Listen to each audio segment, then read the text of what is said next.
Chinese incursion in Ladakh. The Army Chief General Bikram Singh has briefed the Cabinet Committee today earlier this afternoon. CNN-IBN has learned that General Singh reportedly told the Prime Minister and other senior cabinet ministers that it is a localized problem. Meanwhile, at the line of actual control, the third flag meeting between commanders of both sides failed yesterday.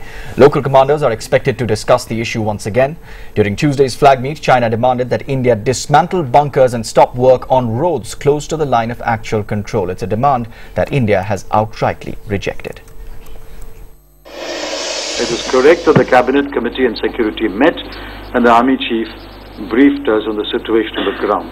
If any briefing has to be done, it has to be done only with the Ministry of Defence. Okay, so we're seeing how all of this is playing out. Let's get in our International Affairs editor, Suhasini Heather, on more on this. Suhasini, a lot has really been said about that intrusion, supposedly of 19 kilometers into this area. China, of course, saying that there's been absolutely no intrusion at all.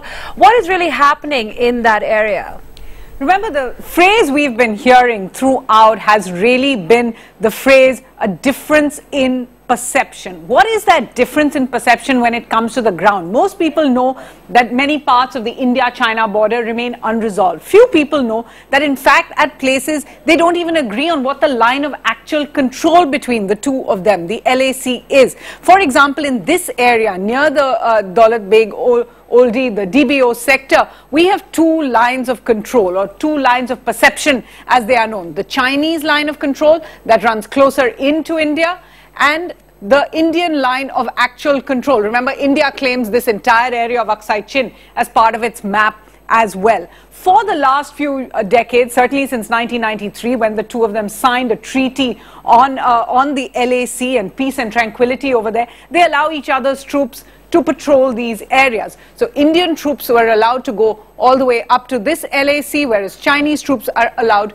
to come in all the way up to here. That's what's been happening so far, with very few skirmishes really at that LAC. Let's just take a look at what has happened in the last month that has caused so much concern. What we saw first was the Chinese troops coming into this area known as Rakhi Nala and really setting up base. Rakhi Nala, remember, is a kind of brook that runs west to east over there. They set up tents over here, conflicting reports about whether there are 4 or 5 tents, effectively stopping Indian troops from being able to conduct their normal patrolling in this area. Remember, for India, a lot of this is strategic. There's an advanced landing ground here. There's the Indian Army post there. Up there, if you look, there is the Karakoram highway, and India would like to have a strategic advantage there as well. So this has certainly been worrying. Remember, from the past, the difference has really been that the Chinese troops have come in, they patrolled the area, and then they stayed on. In fact, latest information really that they are able to get their supplies from a post about 25 kilometers away. And that difference of perception is really playing out in the words as well. Take a look at the differences in what they're saying. India says Chinese troops are 19 kilometers inside its territory, whereas China says the troops have never crossed the line of actual control. What does that mean? Is China actually now claiming the Rakhi Nala? Is it planning to stay on permanently? In fact, India has been saying that the Chinese troops must remove their tents and move out immediately. China, in fact, has been saying their action was a reaction to Indian infrastructural build-ups along this line of actual control, and that must be dismantled first. India has been saying China must, of course, say what its perception of this line of actual control is. This is really a very notional line as far as India is concerned. China has so far refused to exchange those maps. That's something that the two sides have been discussing for years now. And India, of course, saying that India, on its part, has not violated any of those confidence-building measures in the LAC area, whereas China has, in fact, got counter-allegations that India sent in drones or UAVs, unmanned aerial vehicles, as well as conducted what it calls aggressive patrols in the area. Clearly a huge difference between the two, and not the least, that difference between the perceived lines of actual control. So, Suhasini Heather, thanks a lot for taking us through all of that, really pointing out that issue of perception. Now, the External Affairs Minister, Salman Khurshid, said there's no need to panic, but there is, of course, cause for concern. Right. He was also speaking to Suhasini Heather and said that there is no reason to reconsider his trip to China.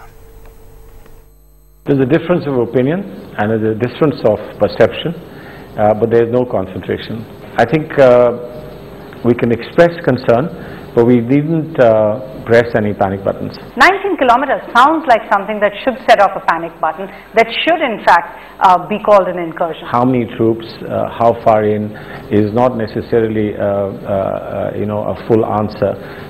If you have 10 troops, 15, 20, 19 kilometers cut off from the rest of their supply lines, that's not a very good situation for them. We have said that it's adverse to our interest, it's adverse to our understanding and our perception of the line of actual control, and we do believe that there is an issue that needs to be resolved. We are in the process of resolving it, and we are reasonably confident that we will achieve that objective. You are headed to Beijing next week. In fact, the Chinese Prime Minister expected here later in the month. Will you reconsider your visit to Beijing? At present, there is no reason for us to reconsider. At present, we are preparing for what would, I believe, be an important visit. I will have the opportunity to see the leadership that has taken charge in China, who are very, very keen and have made it very clear that they want to continue with the wholesome relationship that our Prime Minister and our government had developed with the previous leadership. So we are looking at the positives. You're making it sound as if this entire standoff or situation at the LAC is not even going to come up in the discussion. Well, I haven't discussed the agenda with you, so I can't say that this is there or this is not there. We will prepare an agenda before we leave on the 9th.